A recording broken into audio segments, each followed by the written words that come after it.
Hi, I'm David from Fluent Mind.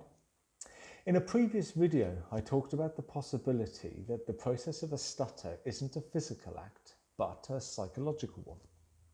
When we can say words fluently in certain circumstances, but not in others, this seems to prove the thinking.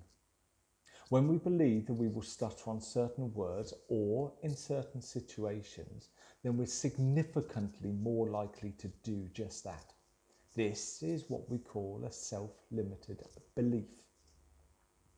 This belief then causes a habit to form. I'll touch upon habits during today. However, we will be talking about habits and how they form in more depth in a future video. So, when I was young, maybe 6, I had to stand up in front of the class and talk about what I did during the summer holiday. I opened my mouth and nothing came out. Everyone's looking at me, some started to laugh, and it felt like a cannonball was just stuck in my throat. Finally, some words tumbled out, but now my lips are locked together and nothing short of a crowbar is ever going to open them.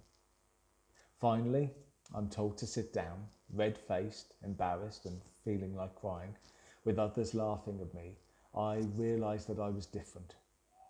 From then on, I had a stutter, and that started to reinforce what I thought. My first experience of talking at school was terrifying, and people laughed at me. So why would I want to do it again in a hurry? Each time I talked, I had that fear, that anxiety and stress, which of course would cause me to stutter. Speech is something that requires relaxation, not tension. Being a kid, I had no idea how the mind works or how it holds on to negative thoughts. I just knew that I was different and people told me I had a stutter. This is where I believe my habit formed. A habit is when you've done something so many times that your body knows it better than your mind does. So, are you surprised when, after years of telling yourself something like, I'll stutter on my name, that you always stutter on your name? So, I would be relating the emotion of fear and embarrassment as a child of standing up in front of a group of other children to the action of speaking every time thereafter. This then creates a stronger bond in the mind, so I would expect to stutter. The familiar past will sooner or later be the predictable future. This is where limited beliefs comes in. I would paralyse myself from the very start, thinking that there is no way I can say certain words or talk to people because I would stutter or I would make a fool out of myself. In my mind, I would be going over every single word I would stutter on, every situation that would cause me pain or embarrassment. Find what your limited belief is. So the first thing I did was to identify what my first limiting belief was. This took me a while, I can tell you.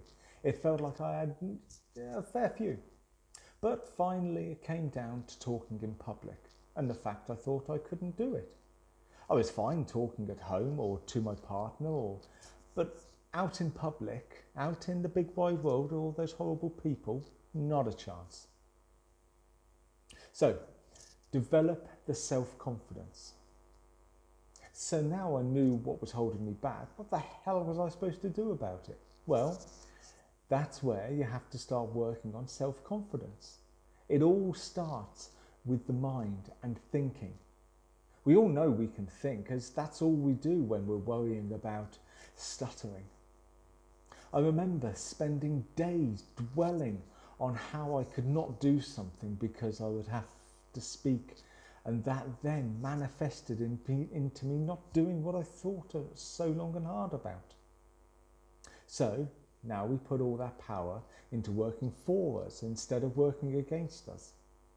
If we focus completely on being confident, then that's just what is going to happen. The old saying of what we think about, we bring about could never be more accurate.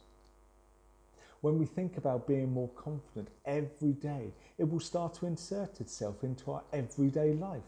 The more we think it, the more we feel it in ourselves, and the more it shows in our personality and our state of mind. We think of being bold, self-assertive and confident, and that's just what we become.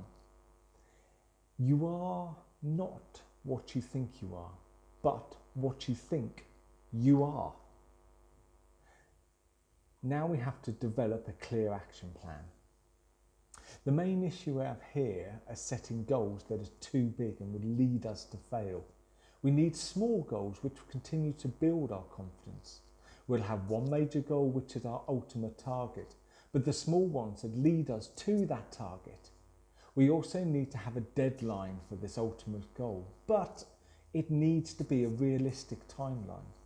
Make a list of everything you want to achieve. This is where you can just go wild. Have a piece of paper and write everything you want to achieve within 12 months. This can be as long or as short as you want it to be. Then look through the list again and choose the ultimate goal. The one that if you had one wish, you would use it on that goal. So now you've got your ultimate goal. Now you have to write another list. Yes, I know it just lists all over the place, but this is how it works. So what you do is you write a list of what you need to achieve that one major goal. These will be smaller goals that will complete every day and are the ones that will give you A, more confidence, and B, help you achieve what you truly want within the 12 months. So now we know that, we need to identify what's holding us back. Create strong confidence so we can do anything, and make a plan as to what we want to do within the next 12 months. Once we got all these in place, we will be on our way to getting back control of our lives and becoming truly unshakable in our future. Well, that's all for today, but keep looking out for our new videos and we'll speak soon.